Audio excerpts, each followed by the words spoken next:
हाँ माधुरी बोलो। मैं कब से तुम्हारा इंतजार कर रही हूँ। माधुरी मैं अभी क्लब में ही हूँ, मुझे स्विमिंग करने का मन कर रहा है, घर आने में देरी हो जाएगी। नहीं, तुम अभी इसी वक्त आ जाओ, मैं तुम्हारे बिना खाना नहीं खाऊंगी। देखो तुम परेशान मत हो, तुम खाना खा के सो जाओ, मुझे घर आने में वक्त लग सकता है। क्या बात है आकाश, तुम्हारी आवाज, कोई परेशानी है क्या? नहीं ऐसी कोई बात नहीं। कुछ तो है आकाश। माधुरी ऐसी कोई बात नहीं है, तुम खामखा परेशान हो रही हो। नहीं, कुछ तो है, मैं तुम्हारे रग रग से वाकिफ हूँ। माधुरी मैंने बोला ना कि ऐसी कोई बात नहीं है। मैं फोन रख रहा हूँ, बाय। अब इसको कैसे बताऊं?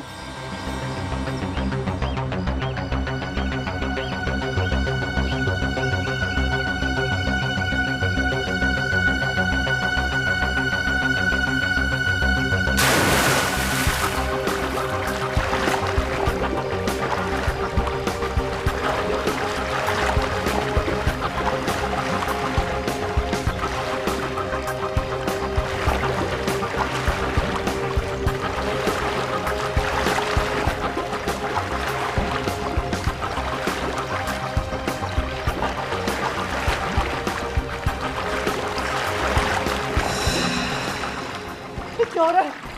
मेरे हाथ पे काम क्यों नहीं कर रहे? कोई है? बताओ मुझे, कोई है? बताओ मुझे।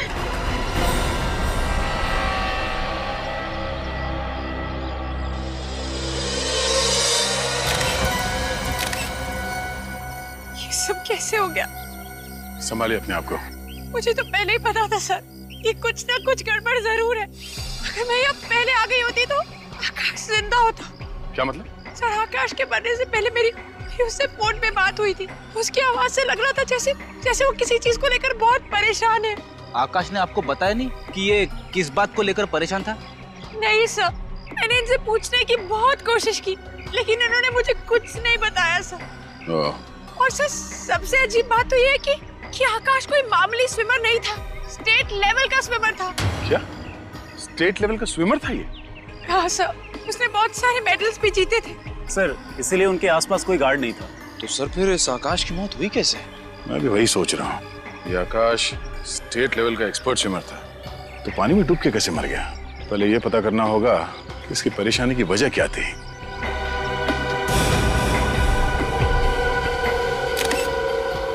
मोबाइल किसका? ये तो आकाश का ही फोन है। निखिल सर, तो देखते हैं इसके मोबाइल से कुछ पता चलता है क्या।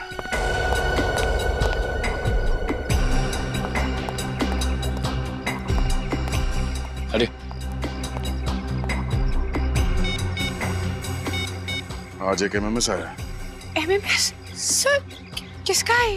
किसी अननोन नंबर से एमएमएस आया, देखते हैं।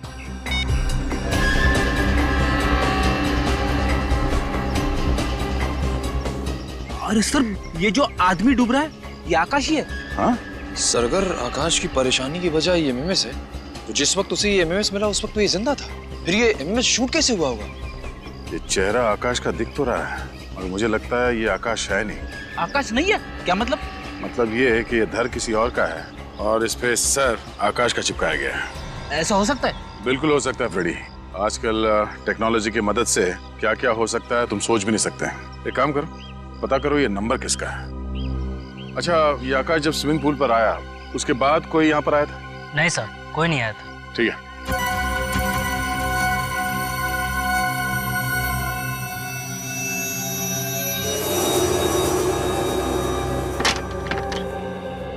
जी तारिका जी, क्या बताना चाहती हैं आप अशोक के खून के बारे में? भाई साहब, ये तारिका जी नहीं, मैं बताऊंगा। सर, मैं तारिका जी से बात कर रहा हूँ, आप बीच में घुसे चले आ रहे हैं। मैं बीच में इसलिए घुसा चला आ रहा हूँ क्योंकि रिपोर्ट मेरे पास है, इसलिए मैं बताऊंगा। अच्छा, रिपोर्ट आपके पास है? जी। अब बताइए, आपको रिपोर्ट से मतलब है या तारिका जी से मतलब है? मतलब तो तारिका जी से ही है, रिपोर्ट आप बता दीजिए। ठीक है, तारिका जी से पूछो। अरे सर, एक मिनट, आप तो गुस्सा हो गए सर। प्लीज रिपोर्ट बता दीजिए, एसीपी साहब इंतजार कर रहे हैं। इस आकाश के खून में एलएसडी मिला है। सर, वही एलएसडी जो एक ड्रग है। आश्रय, लाइसर्जिक एसिड डाइथाइलामाइड एक बहुत ही खतरनाक किस्म का ड्रग है, जिसे लेने से इंसान एक अलग ही काल्पनिक दुनिया में पहुंच जाता है। हैलुसिनेशंस होने लगते हैं उससे।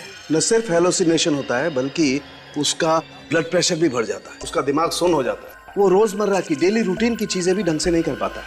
उसे दरअसल समझ में नहीं आता है कि उसके आसपास हो क्या रहा है। मतलब ये ड्रग लेने के बाद अगर कोई स्विमिंग करने जाए, फिर चाहे वो कितना ही अच्छा स्विमर क्यों ना हो, डूब के मर जाएगा। एग्जैक्टली अभिजीत, इसीलिए ये आदमी डूब करके मर गया। इसके खून में हमें बहुत ज्यादा मात्रा में LSD मिला है।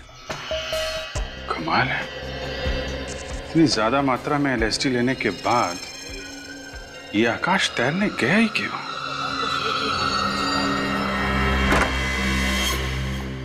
समझ में नहीं आ रहा है कि ये लोग नशे के चक्कर में फंस कैसे जाते हैं।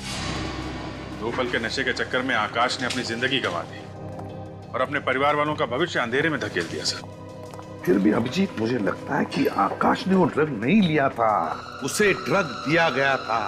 ड्रग दिया गया था ताकि जब वो स्विमिंग करने जाए तो डूबकर मर जाएगा। सर, ये काम जरूर उसी का होगा जिसने आकाश के मोबाइल पे वो वीडियो भेजा था। विनीत, क्या पता चला MMS के बारे में?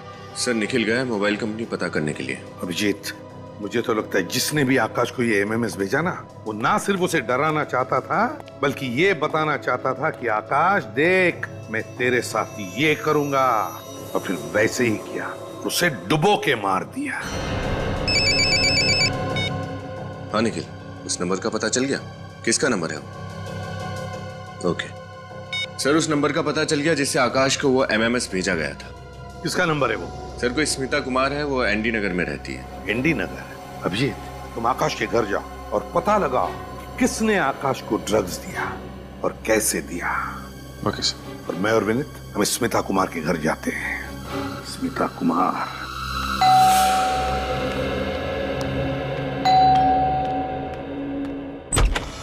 साहब, आप लोग?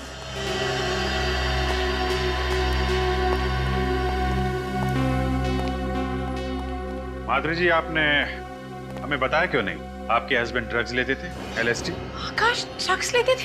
आप तो ऐसे चौंक रही हैं जैसे आपको इसके बारे में कुछ पता ही नहीं। क्या कह रहे हैं सर? आकाश तो सिगरेट और शराब के नाम से भी नफरत करते थे, और आप लोग कह रहे हैं कि आकाश ड्रग्स लेते थे? सचिन, पंकज, चेक करो घर।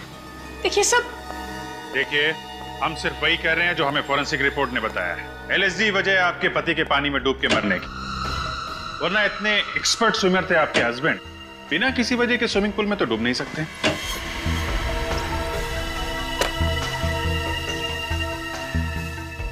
देखिए सर, आकाश और मैं 8 साल से एक साथ रह रहे थे।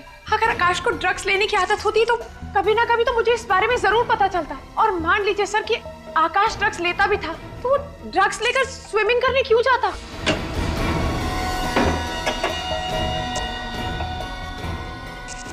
तो आप ये कहना चाहती हैं कि किसी और ने आकाश को ड्रग्स दी, शायद खाने पीने की चीजें मिला के, धोखे से?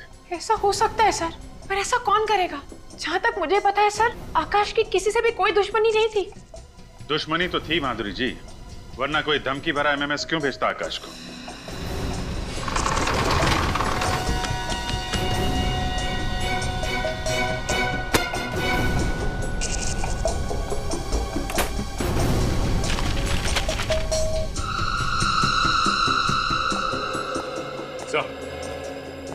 हाँ सच, ये देखिए सर, ये बाथरूम में कलोन की बोतल मिली है जिसमें कैप्सूल छुपा के रखे गए। ये देखिए, लगता है LSD है ये। इसका मतलब है कि आकाश चोरी छुपे ड्रग्स लेता था? आकाश के कॉलोन की बोतल में ड्रग्स, और इसके बारे में आपको कुछ भी पता नहीं है? आप मुझ पे शक कर रहे हैं? ये ड्रग कैसे आई? ये तो डॉक्टर सुरेश को पता होगा। डॉक्टर सुरेश? हाँ सर, आकाश को जब भी कोई प्रॉब्लम होती थी तो वो उन्हीं के पास जाता था। डॉक्टर सुरेश?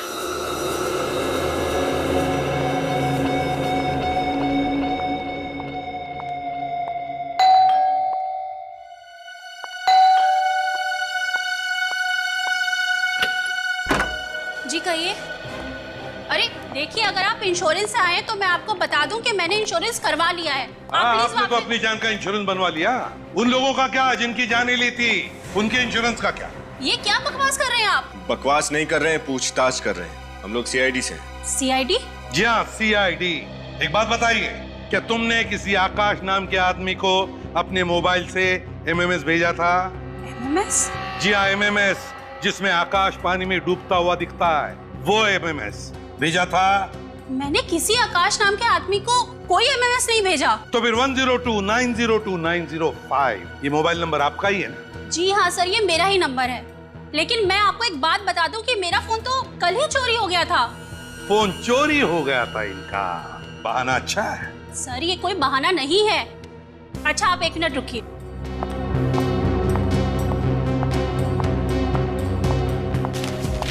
ये देखिए सर, मैंने अपने फोन के चोरी होने की रिपोर्ट भी लिखवाई थी। कहाँ चोरी हुआ था आपका मोबाइल? सर आकांक्षा मॉल के पार्किंग लॉट से। अगर आपका फोन चोरी हो गया था तो आपने मोबाइल कंपनी से कहकर अपना सिम ब्लॉक क्यों नहीं करवाया? मैंने उनको सिम ब्लॉक करने के लिए बोला था, लेकिन पता नहीं उन्हें इतना टाइम क्यों लगा। पता नहीं इतना टाइम क्यों लग गया, क्या करेगी बेचारी। खैर जरा बताइए, आपका ये मोबाइल चोरी हुआ कैसे, जरा हम भी तो सुने। सर मैं आकांक्षा मॉल के पार्किंग लॉट में फोन पर बात कर रही थी, तभी एक आदमी अचानक पीछे से बाइक पर आया और मेरा फोन चोरी करके भाग गया। अचानक मोटरसाइकिल पर आया और उसने आपका फोन छीन लिया और भाग गया। तो फिर आपको कुछ ना कुछ तो याद होगा ही, उस आदमी का चेहरा या फिर मोटरसाइकिल का नंबर या फिर किस तरह की मोटरसाइकिल थी या फिर कोई खास बात, कुछ तो याद होगा। सर हाँ? मुझे सिर्फ इतना याद है कि वो एक लाल रंग की स्नोडेन बाइक पर था और उसकी बाइक की टंकी पर एक जलती हुई खोपड़ी का स्टिकर लगा हुआ था। आकांक्षा मॉल का पार्किंग लॉट, लाल रंग की स्नोडिल बाइक और उसकी टंकी पर जलते हुए खोपड़ी का स्टिकर। डॉक्टर सुरेश। जी हाँ कहिए। हम लोग सीआईडी से हैं। लेकिन सीआईडी वालों का हमारे क्लिनिक में क्या काम? आकाश आपका ही पेशेंट था। आकाश वो स्विमर? जी हाँ वो स्विमर, उसकी मौत हो गई। आकाश की मौत हो गई? मगर कैसे? पानी में डूबने से। अगर आकाश तो बहुत अच्छा स्विमर था और उसको बहुत सारे स्विमिंग के मेडल मिले हुए थे, भला उसकी पानी में डूबने से कैसे मौत हो सकती है? वो इसलिए कि जब वो पानी में डूब रहा था तो एलएसडी नशे की चपेट में था। आकाश और नशा? मुझे तो यकीन ही नहीं हो रहा। अगर आकाश नशा कर रहा होता तो हमें उसके routine test, urine test, blood test में पता लग गया होता। आकाश ने कभी भी किसी प्रकार का कोई नशा नहीं किया है। अच्छा, आकाश के घर से हमें ये कैप्सूल मिले। ये कैप्सूल तो मैंने ही उसे दिए थे। आपने? तो ये कैप्सूल एलएसडी के नहीं है? लेकिन एक मिनट, ये बिल्कुल वैसे ही कैप्सूल हैं जो मैंने आकाश को दिए थे। मतलब ये एलएसडी के कैप्सूल है? ये एलएसडी का कैप्सूल है। मगर आपने किस लिए कैप्सूल दिए थे आकाश को? क्या बीमारी थी उसे? आकाश को बाइपोलर डिसऑर्डर था। बाइपोलर डिसऑर्डर था उसे? जी, आप लोगों को तो मालूम होगा, इस बीमारी में मरीजों को बहुत सारे मूड स्विंग होते हैं। मूड स्विंग्स मतलब वो अचानक से हंसने लग जाते हैं और फिर अचानक से रोने लग जाते हैं? हाँ कुछ ऐसा ही। जब वो उदास होते हैं तो डिप्रेशन में चले जाते हैं और जब खुश होते हैं तो इतना खुश हो जाते हैं कि खुशी से फूले नहीं समाते। इसीलिए आकाश के मूड को काबू में रखने के लिए हमने वो वाले मूड स्टेबलाइजर के कैप्सूल दिए थे। और किसी ने उन कैप्सूल्स की जगह ये एलएसडी वाले कैप्सूल्स रख दिए। और ये काम आकाश के कोई करीबी ही कर सकता है, और उसके सबसे करीब उसकी बीवी माधुरी है।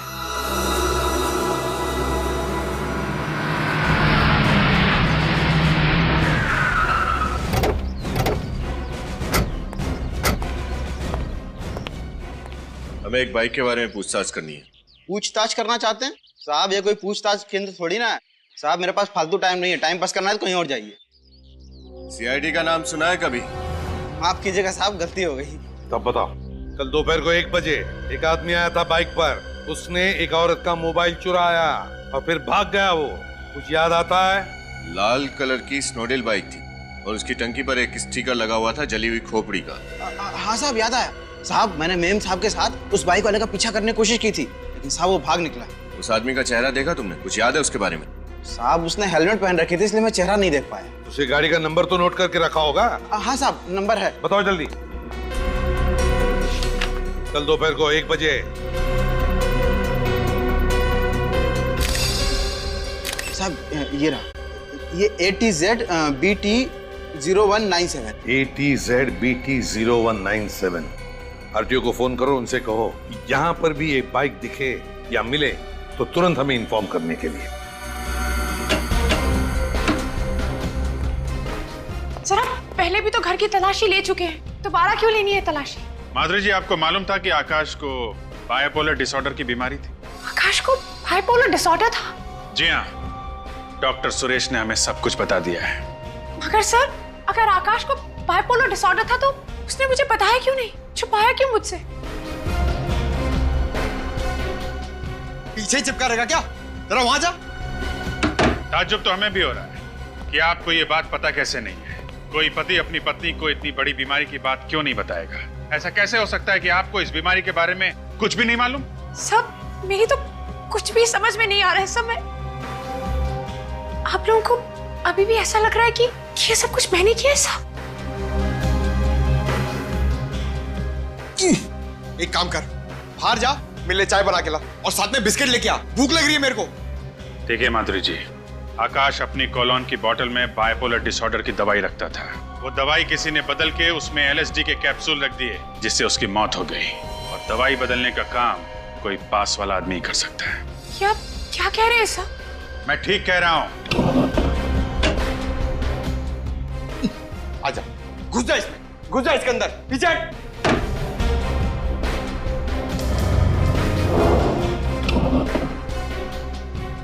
मैं आकाश को क्यों मारूंगी? मैं तो बहुत प्यार करती थी उससे। और आप यकीन माने या ना माने, मैं अपने आप को अभी भी समझा नहीं पा रही हूँ कि आकाश इस दुनिया में नहीं रहा। सर जरा जल्दी यहाँ पे आइए।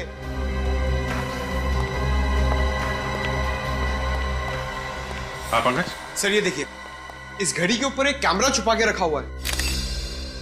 ओह, ये कैमरा सीधे बाथरूम पे नजर रख रहा है। हाँ सर, और ये आकाश जब बाथरूम का दरवाजा खोलकर अपनी दवा खाने जाता था तो ये कैमरा वहां से सब कुछ रिकॉर्ड करता होगा।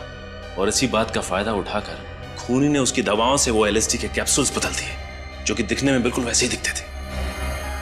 माधुरी जी, अब आप कहेंगे कि आपको इस कैमरे के बारे में भी कुछ नहीं मालूम? प्लीज मेरी बात का यकीन कीजिए, मुझे नहीं पता सर कि ये कैमरा यहाँ पर कैसे आया। तुम्हें मालूम है? नहीं साहब, इसके बारे में मुझे भी कुछ नहीं मालूम। अच्छा पंकज, कैमरा निकाल लो, पता करते हैं ये कैमरा कहां से खरीदा गया और किसने खरीदा।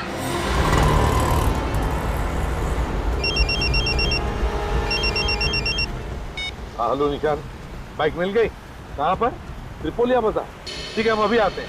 अच्छा, लेकिन हम तुम्हें पहचानेंगे कैसे? पिस्ता कलर का शर्ट पहना है तुमने और डार्क पैंट। ओके विनीत, गाड़ी घुमा लो आप।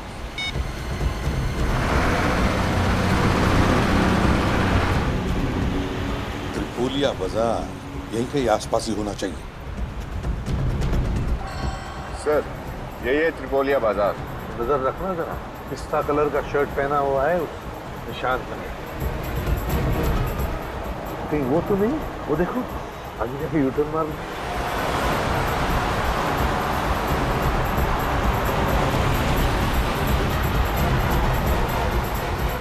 निशान, आरटीओ ऑफिसर निशान, कहाँ पर है बाइक? सर वो रही लाल बाइक, और सोसाइटी वालों ने बताया कि आधा घंटा पहले कोई पार करके गया इसे। मालिक कौन है इस बाइक का? शैलेंद्र नाम के किसी आदमी की सर। शैलेंद्र? जी सर। सर पिछले हफ्ते ये बाइक चोरी हुई है। एक हफ्ते पहले बाइक चोरी की गई है। ठीक है निशान, thank you very much, good work, जा सकते हैं। Thank you. विनीत बड़ा चालाक है ये। उसने बाइक चुराई, फिर मोबाइल चुराया, दोनों अलग अलग लोगों का, ताकि उस तक कोई पहुंच न सके। Yes sir. आधे घंटे पहले यहाँ आया है वो, गया कहाँ होगा? ज्यादा दूर नहीं गया होगा। तेरा मैप निकाल, देखे तो सही है त्रिपोलिया बाजार है क्या? हम इस वक्त यहाँ हैं। एक तरफ तो पूरा रेसिडेंशियल एरिया है और इस तरफ सारे ऑफिसेज हैं। सर ये अंदाजा लगाना बहुत ही मुश्किल होगा कि आदमी किधर गया है। हम कहीं जाने वाले नहीं है उसे ढूंढने के लिए। हम यहीं पर रुके रहेंगे, यहीं पर इंतजार करेंगे उसका। जरूर आएगा वो अपनी बाइक लेने के लिए, आएगा जरूर। एक्सक्यूज मी, आप जरा ये कैमरा देखिए, ये आपने बेचा है? हाँ सर, ये कैमरा हमने बेचा है। हम लोग CID से हैं, ध्यान से सोच के बताओ किसे बेचा है। एक मिनट सर। हाँ सर, ये कैमरा हमने हेमंत नाम के आदमी को एक हफ्ता पहले बेचा था। ये हेमंत का नंबर और पता तो होगा तुम्हारे पास? नहीं सर, वो तो नहीं है। आप सिक्योरिटी सिस्टम बेचते हैं और आपके पास उस इंसान का कोई रिकॉर्ड नहीं है? वो सर वो। अच्छा ये बताओ, उसने पैसे कैसे दिए थे? क्रेडिट कार्ड से या फिर कैश? सर पेमेंट तो उन्होंने कैश से ही दिया था। कैश? दिखने में कैसा था? सर हाँ सर, थोड़ा थोड़ा याद है। अरे यार, आप सिक्योरिटी सिस्टम्स बेचते हैं और आप ही के पास सिक्योरिटी कैमरा नहीं लगा हुआ है। आपका सुझाव तो अच्छा है, मैं बहुत जल्दी लगवा लूंगा। सुझाव का क्या करोगे? हेमंत को जो करना था वो करके चला गया। पंकज, हो गया? एक बात बताओ, वो आदमी कैसे आया था यहाँ पे? किसी के साथ आया था, अकेले आया था, क्या बात कर रहा था यहाँ पे? किसी से फोन पे बात कर रहा था? कुछ भी याद है उसके बारे में? हाँ सर, वो फोन पे बात कर रहा था। क्या बात करता, सुना तुमने? क्या कह रहा था? क्या कह रहा था? दिमाग पे जोर डालो, याद करो, क्या कह रहा था वो? हाँ सर, याद आया। वो फोन पे कह रहा था कि मैं वेयर हाउस बहुत जल्दी पहुंच जाऊंगा। कौन सा वेयर हाउस? ये तो नहीं बोला उसने फोन पर सर। एक बात तो पक्की है, उस एमएमएस वाले खूनी ने किसी वेयर हाउस को अपना अड्डा बना रखा है। तुम्हें उसके बारे में जो भी याद है, जितना भी याद है, उसका स्केच बनवाओ। ब्यूरो चलो। सर अगर ये बाइक लेने वापस ही नहीं आया तो? चोरी की बाइक है, हो सकता है छोड़ के भाग गया हो। आएगा वो विनीत, जरूर आएगा बाइक लेने के लिए।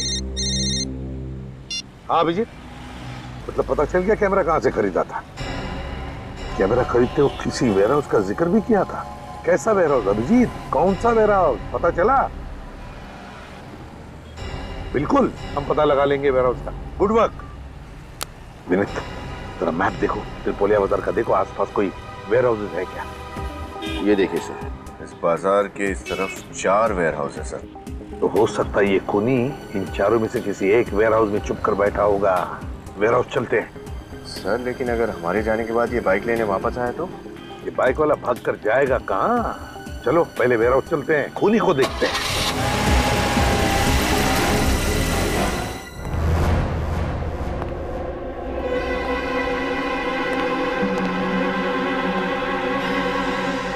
पहले 3 वेयर हाउसेस में तो कोई गड़बड़ नहीं थी। पता नहीं क्यों मुझे ऐसे लगता है कि खूनी इसी वेयर हाउस में मिलेगा। चौकन्ना रहना।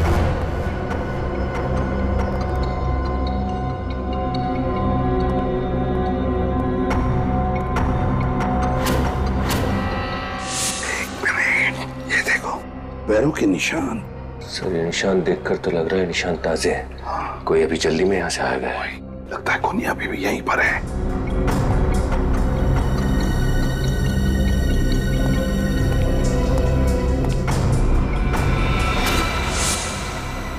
लैपटॉप, और फिर यहाँ पर कोई भी नहीं। ये भाग तो नहीं गया। लैपटॉप खोलो और देखो, देखो क्या है लैपटॉप पर।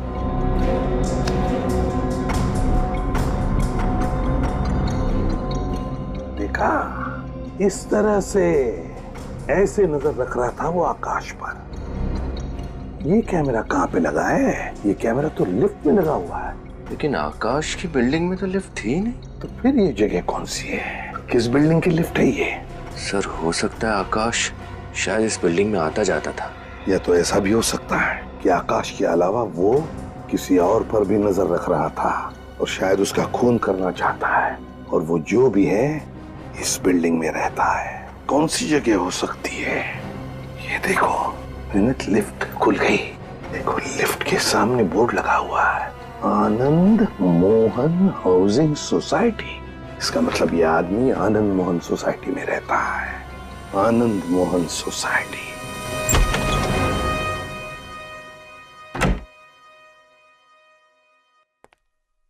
हाय। हाय। एमएमएस? ये किसने भेजा? अननोन नंबर लग रहा है, देखते हैं। ये क्या है? ये लिफ्ट के अंदर कौन जा रहा है? कहिए मैं तो नहीं। लिफ्ट तो नीचे जा रही है। ये तो यही लिफ्ट लग रही है।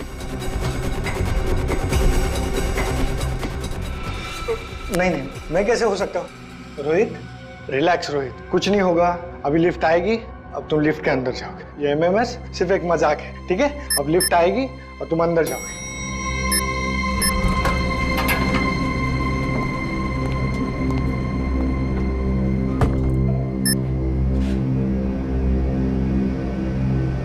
मैं तो खामखा डर रहा था, कुछ नहीं हुआ।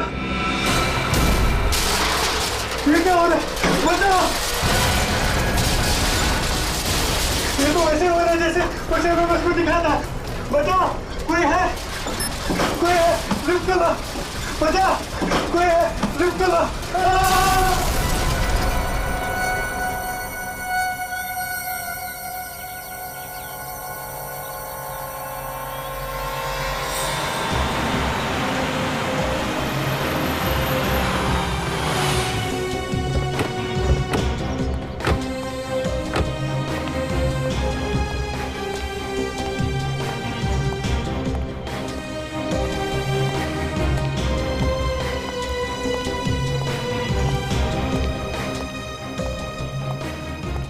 बहुत भीड़ लगी हुई है सर।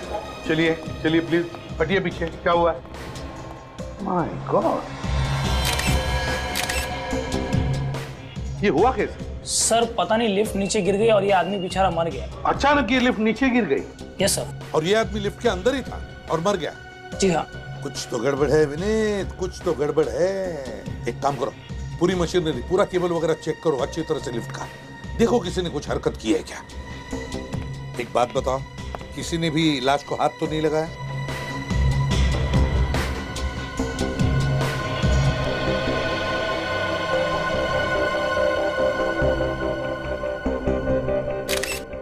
तो Rohit Kumar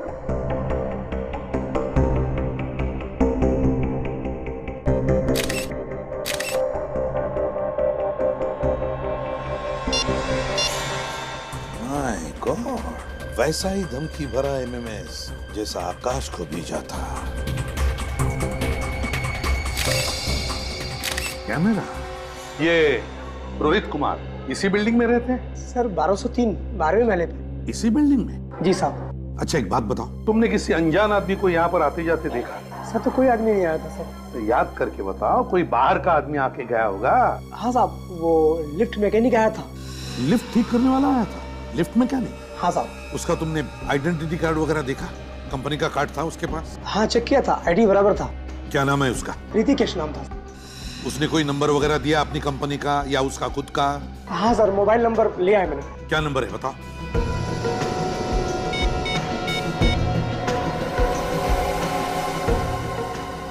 damn it, phone उठा नहीं रहा है। जरूर गलत नंबर दिया होगा। सर। हाँ सर, ये लिफ्ट अपने आप नीचे नहीं गिरी, इसके साथ छेड़खानी हुई है। यही शक था मुझे। लिफ्ट मैकेनिक बनकर आया था।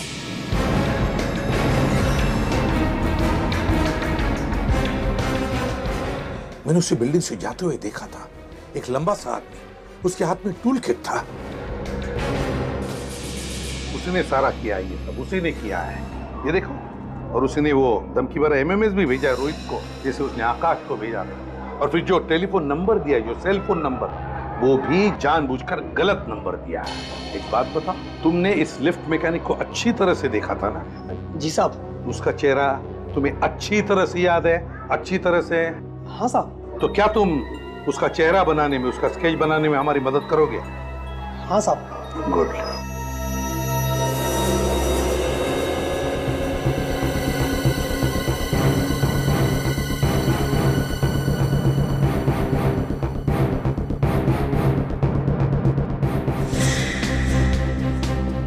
स्केच तैयार हुआ? सर एक लगभग रेडी है, दूसरा तैयार हो रहा है। एक बार दोनों स्केच बन जाए सर, पता चल जाएगा ये दोनों खून आपस में जुड़े हुए हैं या नहीं। है, कनेक्शन है। पहले रोहित और आकाश को एमएमएस भेजा गया, फिर एमएमएस देखने के बाद इन दोनों का खून किया गया। आकाश को पानी में डुबो के मारा गया और रोहित को लिफ्ट में। दोनों के खून में कोई ना कोई संबंध जरूर है। रोहित और आकाश के बारे में पता लगाना चाहिए। सर श्रेया लगी हुई है, बस डिटेल्स लेके आने वाली है। सर। हाँ, दोनों स्केच तैयार हो गए सर। ये स्केच इन्होंने बनवाया और ये स्केच इन्होंने बनवाया। अभिजीत, क्या लगता है तुम्हें इन स्केचेस को देखकर?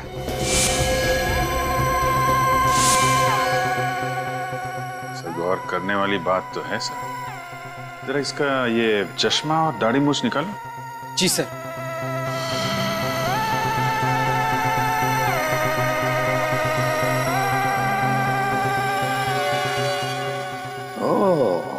तो ये बात है, ये दो अलग अलग आदमी नहीं बल्कि एक ही आदमी है, और इसी आदमी ने वो दो खून किए हैं।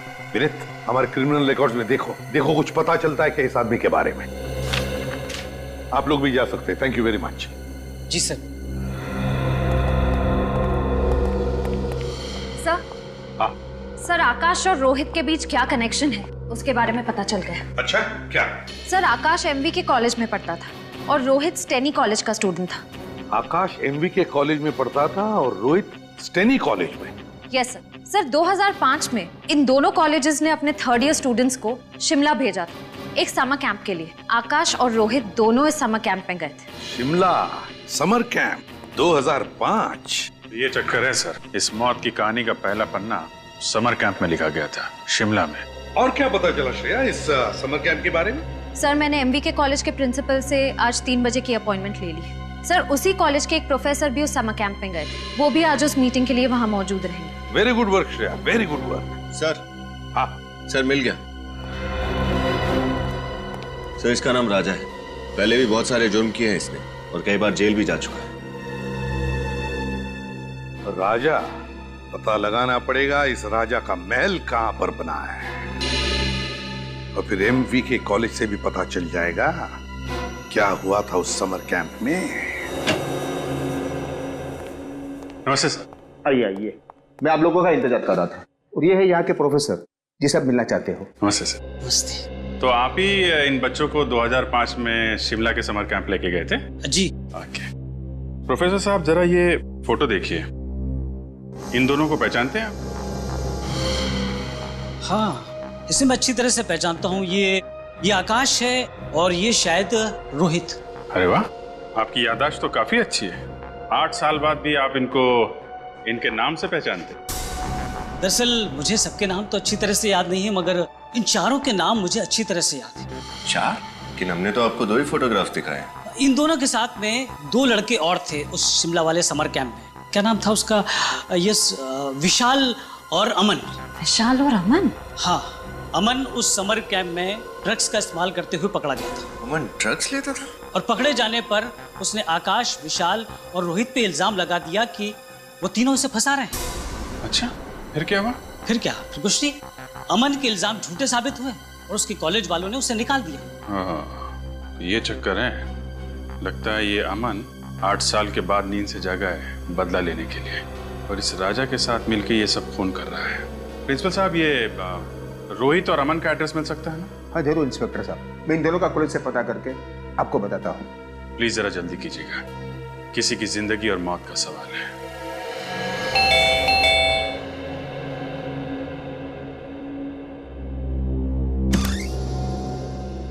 जी कहिए, किससे मिलना है आपको? अमन है घर पे? आप अमन से मिलने आए हैं? जी हाँ, हम अमन के दोस्त हैं। आप झूठ बोल रहे हैं। पिछले 8 साल से अमन का कोई दोस्त नहीं है। क्या मतलब? आइए आइए मेरे साथ। इधर आइए।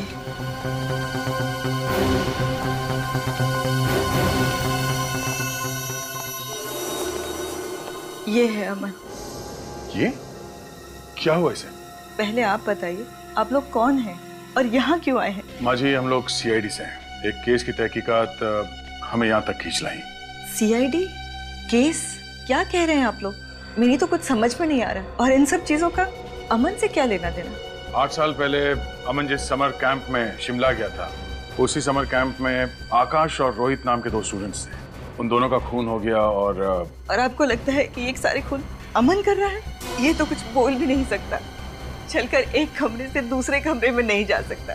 मेरे कान तरस गए हैं इसके मुंह से माँ शब्द सुनने के लिए। और आपको लगता है मेरा बेटा खूनी है? माँ जी, हम आपकी तकलीफ समझते हैं, मगर क्या आप ये बता सकती है कि इसकी ये हालत हुई कैसे? जिस समर कैंप की आप बात कर रहे हैं, वही समर कैंप मेरे बेटे के लिए अभिशाप बन गया। ड्रग्स का झूठा इल्जाम लगाकर इसे कॉलेज से निकाल दिया गया। फिर किसी दूसरी कॉलेज ने दोबारा इसे लिया नहीं। मेरे बेटे का उज्जवल भविष्य अंधकार में खो गया। तब से इसकी ये हालत है। क्या अमन ने कभी आपको बताया कि ये ड्रग्स का झूठा इल्जाम इस पे किसने लगाया था? नहीं, एक चुप्पी साध ली थी इसने, कभी न खत्म होने वाली खामोशी। तो क्या अमन की हालत पिछले 8 साल से ऐसी ही है? बीच में थोड़ा सुधार आया था इसकी हालत में, मगर पिछले साल इसके पिताजी गुजर गए। तब से फिर यही हालत हो गई है इसकी। आप फिक्र मत कीजिए माँ जी, मैं अमन के लिए प्रार्थना करूंगा। अमन जल्दी ठीक हो जाएगा। आप लोग बैठिए, मैं चाय लेके आ रही। नहीं आप तकलीफ मत कीजिए प्लीज, हम लोग चलते हैं। माँ जी, कभी भी किसी भी तरह की कोई मदद चाहिए तो हमें याद करिएगा प्लीज। Thank you. चलो।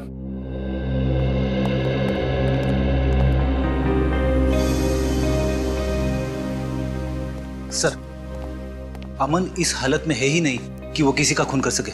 इसका मतलब कोई ऐसा इंसान है जो अमन की इस हालत का बदला लेना चाहता है। हाँ फ्रेडी, जरूर आकाश, रोहित और विशाल ने अमन को फंसाया होगा। इस खूनी का अगला शिकार विशाल ही होगा। पंकज, बिल बजाओ। बजाओ।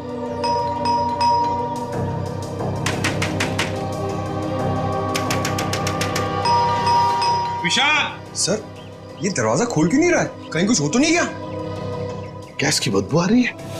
मास्क पहन लो, मास्क पहन लो। विनीत। Yes sir. मस्जिद से दरवाजा खोलो। पंकज, पंकज देखो गैस कहां से आ रही। बंद करो।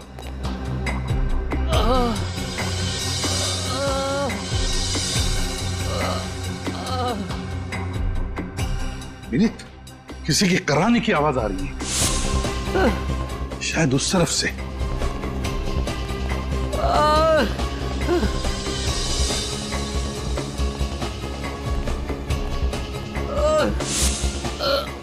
My God.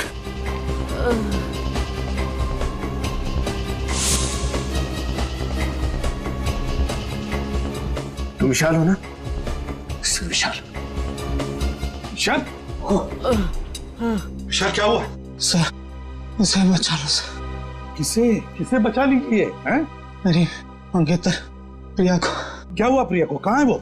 राजा क्या इसे अपने साथ ले गया। राजा प्रिया को अपने साथ ले गया? हाँ? कुछ पता है कहाँ गया? सर। पंकज, तुम इसे हॉस्पिटल ले जाओ, हालत बहुत खराब है। विनीत, श्रेया को फोन करो, बुला लो उसे।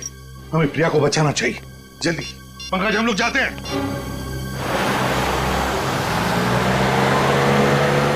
वो देखो, वहां कोई है।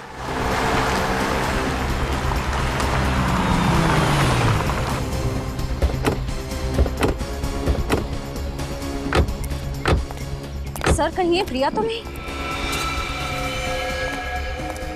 प्रिया, तुम ठीक हो? उठो आराम से। आप लोग? हम सीआईडी से। तुम ठीक हो ना? मैं ठीक हूँ। संभालो इसे।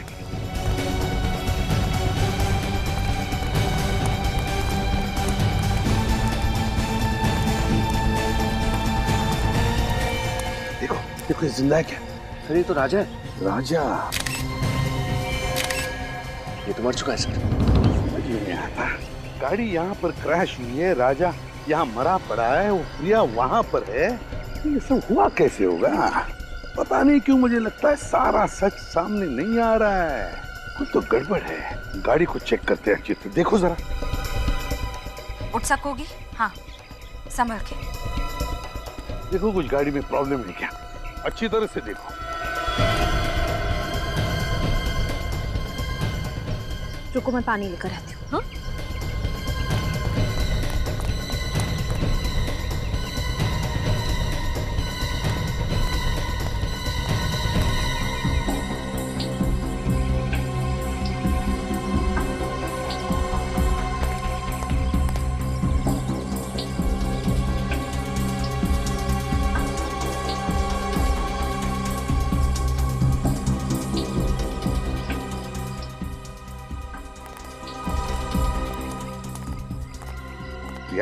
अब कैसी हो? मैं बिल्कुल ठीक हूँ सर। आप लोगों ने मेरी जान बचाई, इसका एहसान मैं जिंदगी भर नहीं भूल पाऊंगी। अरे नहीं, लेकिन ये सब हुआ कैसे? हाँ, मैं और विशाल घर पर टीवी देख रहे थे, तभी अचानक घंटी बजी। मैंने दरवाजा खोला तो ये जबरदस्ती घर के अंदर घुस आया। विशाल को मारने लगा, कहने लगा कि कोई पुराना कर्म है जिसकी सजा इसे चुकानी ही होगी। फिर क्या हुआ? फिर विशाल को अधमरा करके किचन की ओर चला गया गैस ऑन करने के लिए। फिर मुझे जबरदस्ती अपने साथ ले जाने लगा। कह रहा था कि मेरे साथ क्या करना है इसका फैसला उसका बॉस ही करेगा। बॉस? मतलब राजा का कोई बॉस भी है? हाँ सर, मैं बहुत रोई, बहुत चिल्लाई, अपने आप को बचाने की मैंने बहुत कोशिश की, लेकिन ये जबरदस्ती मुझे अपने साथ ले आया। मगर एक बात समझ में नहीं आ रही कि ये ये एक्सीडेंट कैसे हुआ? मैंने भी हार नहीं मानी सर। ये ड्राइविंग सीट पर बैठा था, मैंने स्टीयरिंग व्हील इस बड़े से पत्थर की तरफ घुमा दिया, मैं गाड़ी से कूद गई, गाड़ी इस पत्थर से जा टकराई और शायद तभी इसकी मौत भी हो गई। मतलब राजा ड्राइविंग कर रहा था, फिर प्रिया ने पूरी स्टीयरिंग व्हील ऐसे घुमा दी और गाड़ी को क्रैश कर दिया। सर राजा तो मर गया, अब उसके बॉस तक कैसे पहुंचेंगे हम? बॉस तो मिल गया विनीत, बॉस तो सामने ही है। बॉस सामने है मतलब बॉस सामने है, सामने। विनीत सर, ये दोनों सीट देखो। ये सीट तो बहुत आगे है। हाँ, ड्राइवर की सीट बहुत ही आगे है, इसका मतलब समझ गए? विनीत, ये राजा कम से कम 6.25 फीट का आदमी है। क्या वो ड्राइविंग सीट इतनी आगे लेकर वो ड्राइविंग सीट पे बैठ सकता है, ड्राइविंग कर सकता है? ये बात तो है सर। समझ गए? समझ गया सर। आप लोग मुझ पर इल्जाम लगा रहे हैं, मैं भला विशाल पर हमला क्यों करवाऊंगी? बताता हूँ। राजा से आकाश और रोहित का खून करवाया, मगर विशाल बच गया, और अब तुमने राजा को ही मार डाला ताकि तुम तक कोई भी पहुंच ना सके, समझे? रुक! कहाँ भाग रही हो? सबको एमएमएस भेजने का बड़ा शौक है ना तुम्हें? ये रहा तुम्हारा इनाम।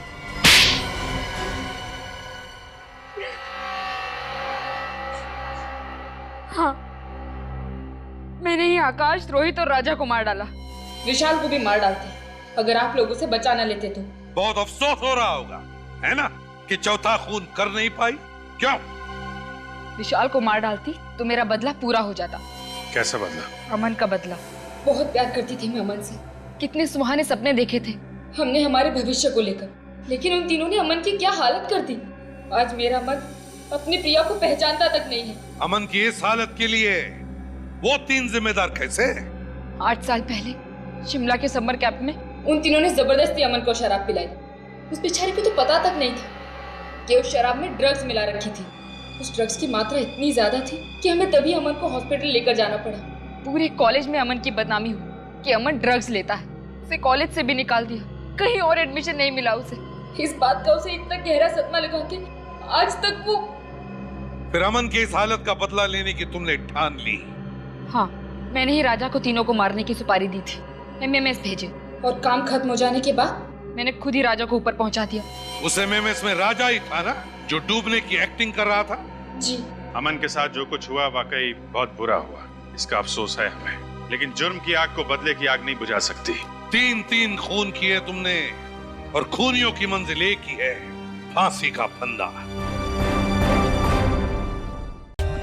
For more updates, subscribe to our channel, click the show links and enjoy watching the videos.